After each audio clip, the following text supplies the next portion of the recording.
Well, all right. It is Monday, February 5. It's just about 11:15 on the West Coast, and I just wrapped up my day. Mixed day. One win on evaluation 33 and one loss on evaluation 28.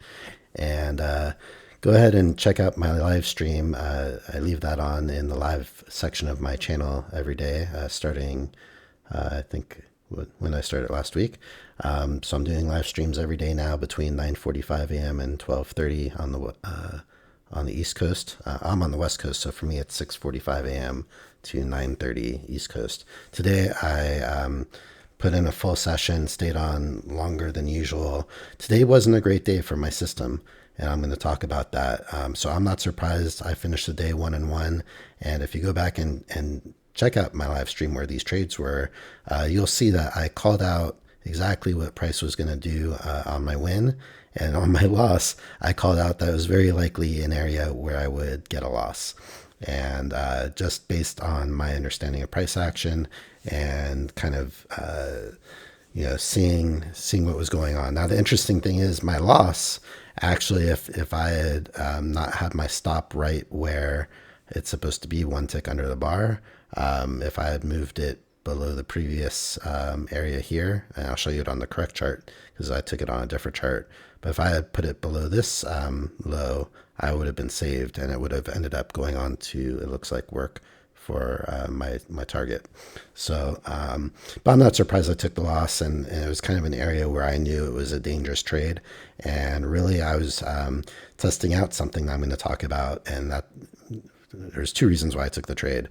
I was testing out a new ATM strategy on an evaluation, and also because the chart that I had traded it on, let me pull it up, this chart here, hadn't had a loss for the entire session. So because of that, those two reasons, I figured, okay, let's give it a shot. It's on a evaluation that's pretty inconsequential, and because I have so many right now, I decided to just go for it, even though I kind of knew better.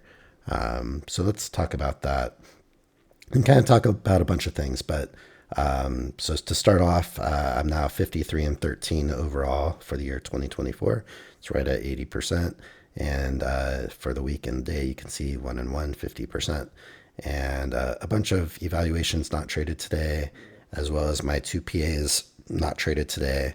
And let's get into the reason why right now in 1 second. All right, so here's my chart. I started, by the time I had the stream up and running, the live stream was probably close to 7 o'clock, even though I'd started a little bit earlier. But by the time I had my charts up and getting the live stream going and kind of getting settled in, it was about 7 o'clock, and we were steadily moving down. Just was one of those moves. It you could just tell it had strength to it, and there was some news at 7, and once that news kicked in, it made this push here, and then it just continued to push. I was watching some different charts. Now today was one of those things. Now my system, I look for a few different charts, multiple charts that I have a way of seeing whether my entries for the day are working for my target or not. And so I'm looking for charts where the charts are just working for every entry. And that's what I'm looking for, is like whether it's a good looking entry or not, good signal bar or not, fitting the rules or not. I'm looking for those charts where the entries are just working for my target. And so those are the charts that I want to trade. And when I started today, I couldn't find a chart. I literally went through all of my regular charts, which is, I have something like 14 or 16 regular charts, like size charts that I just look at every day. And I couldn't find one on there. So then I started just looking for other random chart, tick charts to see if I could just find any chart that was good. And so I ended up finding a few charts, and but just none of the entries in here on any of the charts looked good on this way down.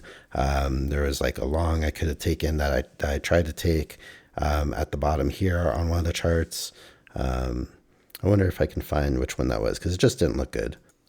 Well, I can't find it right now, but there is an entry down here. It actually looks good on this chart. I wasn't looking at this chart at the time. I don't know if technically this is an entry here.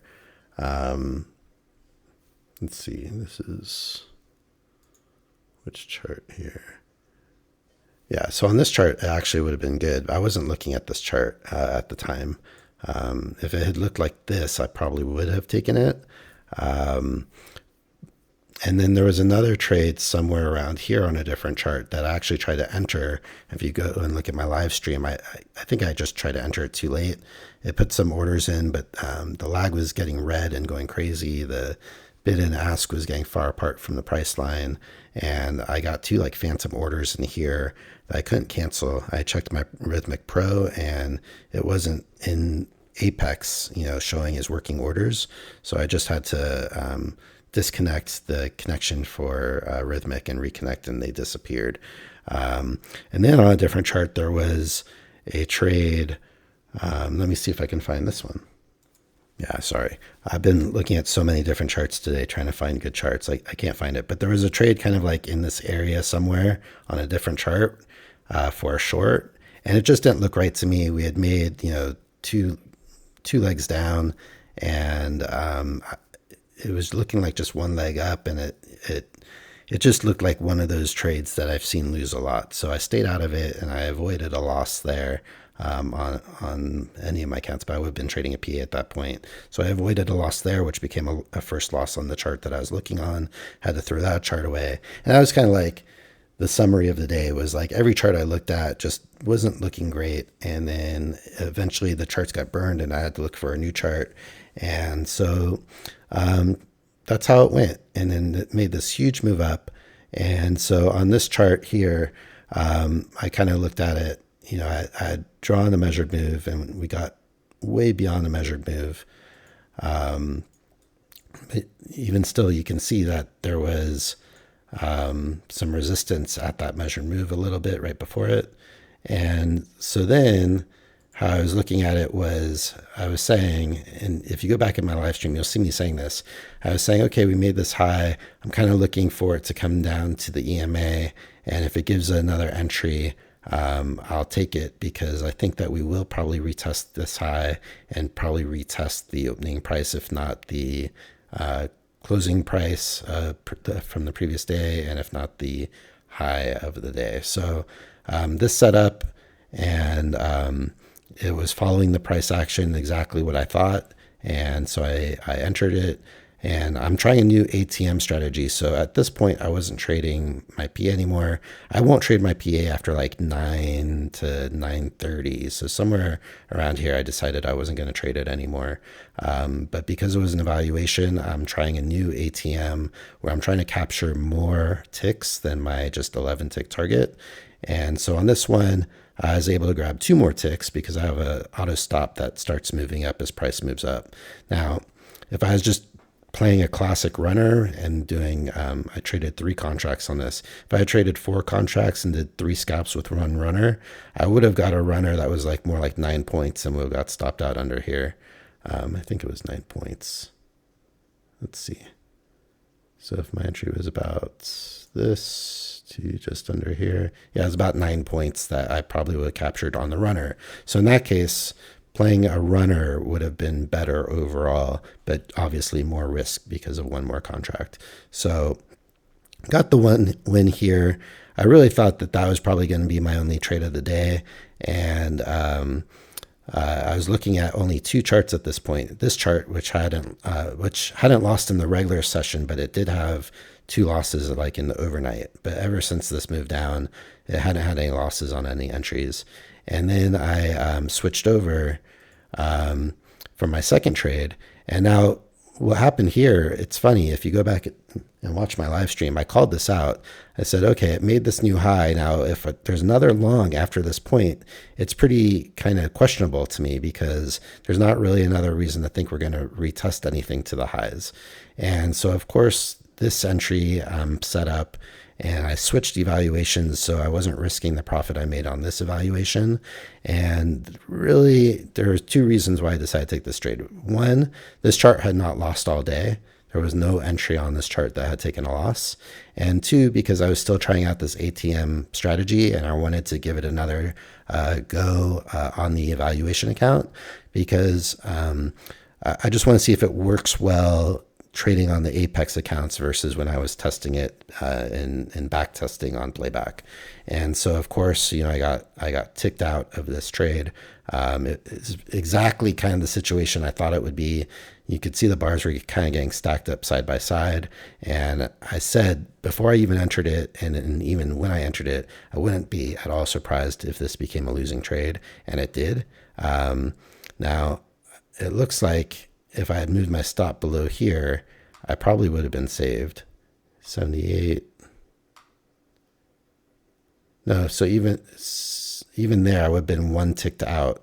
So really the only way I could have survived here is if I tried to play it like Alpine and just move my stop out of the way and say, okay, well, I'm just playing this account for a blow up or an eventual win. It would have become an eventual win, as you can see here. After waiting a bit and, pulling back again after this bar, it eventually would have won. But with this ATM strategy that I'm trying out, with this auto stop moving, trying to capture more ticks, I can't add a contract. So if I were to be in this trade and it's going against me and I wanted to add one more contract, if for anyone that watches Alpine Trader on YouTube, my auto stop strategy would have got messed up on the new trade. It would have messed everything up. And so I can't really do that on this. And so because I was using the strategy, I just decided, okay, I'm just going to accept the loss where it will be if it comes. And sure enough, I got it. I wasn't surprised at all by that. And I wasn't surprised that today would end up being a 1-1 day if I took another trade. Quite frankly, the other reason is because this trade was right around 10:30. And this is a prime example of why I don't want to trade my system past 9:30, 10 latest, but really want to be done between 9 and 9:30. It's because even if I have a winning chart where every entry is working all day, eventually, most likely, there's going to be a loss. And they tend to happen, I'm seeing in my experience, they tend to happen sometime 9:30 and after. And so this is just, to me, another example showing me that I really don't want to be trading this late in the day. Now, today is because of the nature of the day, because it was so hard to find a chart that was a good looking chart. And because I finally got a winning trade, and I was like, okay, well, I got one in the books, and I got another evaluation number 31 that renewed over the weekend. So I had another fresh account. So I have 7 active evaluations, and it's really hard for me to get to all of them, quite frankly. So far, I've had limited time trading since I've had this many evaluations active all at the same time, along with my 2 PAs. So I have 9 active accounts out of my 10 accounts. And so it's really hard for me to cycle through and get enough trades to be able to cover all of these accounts. And you can see I didn't trade the PA today at all. There were a couple days last week where I didn't trade the PA at all. And so, I had enough reasons to go ahead and try to stick it out later and see if maybe I could get a winner here. But I think I need to take the example of this and say, okay, there's a reason why I've been stopping earlier, and my overall stats have been really good, especially week to week. The last couple of weeks, I've had a week where I didn't have any losses. I had a week where I only had 1 loss, and it's because I'm starting to apply a certain very limited amount of rules to the system that I'm trading now, and I'm able to get a high win rate and very few losses. So this loss was avoidable for a number of reasons, and it was just because of my state of mind today that I was willing to take it. And at the end of the day, the truth is, it takes a hit to this account, but this one particular account doesn't really matter very much. I'm actually going to just copy it with other accounts. This account was way lower. It was below it was below 49,000. It was like 48,600 or something at the lowest point when I took a loss on it. And I built it back up to almost starting balance. And I've been doing that by primarily copy trading it with my PAs and then continuing to trade it even when I start to trade other evaluations too. And so now I have two accounts that I'll do that with. And if one of them blows up, it's fine. I've got so many other ones. But really, I'm not going to concentrate on this account anymore because it's got the furthest to go to pass. And so I'm going to concentrate on the accounts that are closer. And I'll probably just copy it on every trade I take until it either blows up or gets back into good standing.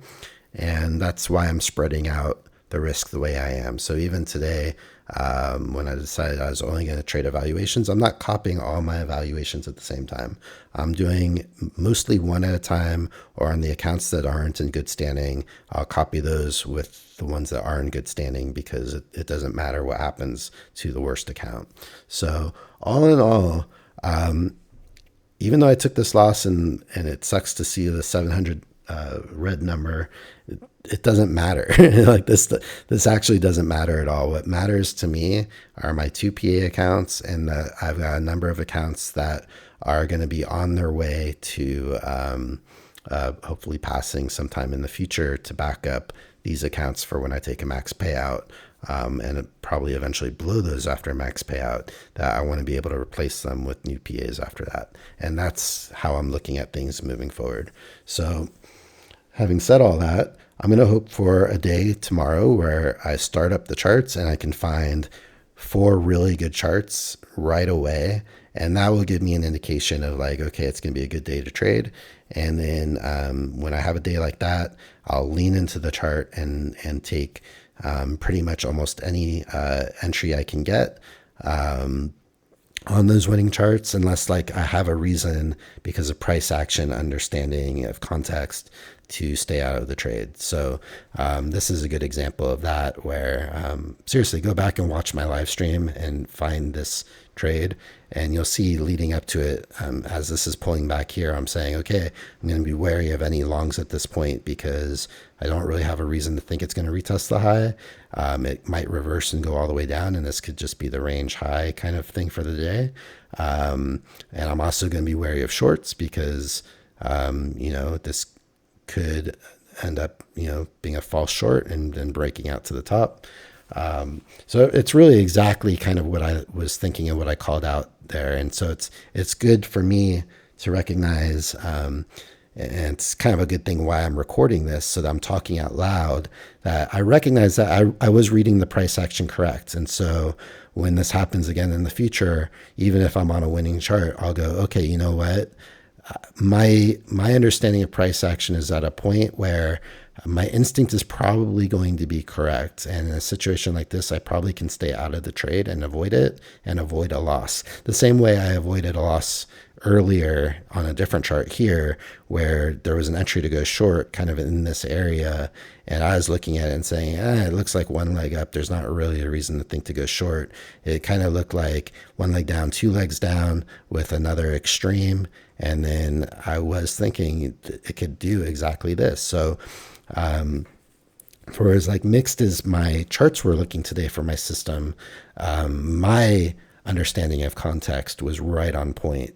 And, if I didn't have the mindset of just taking the trade to test the ATM and to trust the chart that it's just winning, so I'm going to take every trade, this is another avoidable loss. So I'm banking these all in my memory for the future. And so I can use my understanding to help me avoid losses, even though this is a great system. There are reasons to avoid losses even on winning charts, doing what I'm doing, trading the way I'm trading.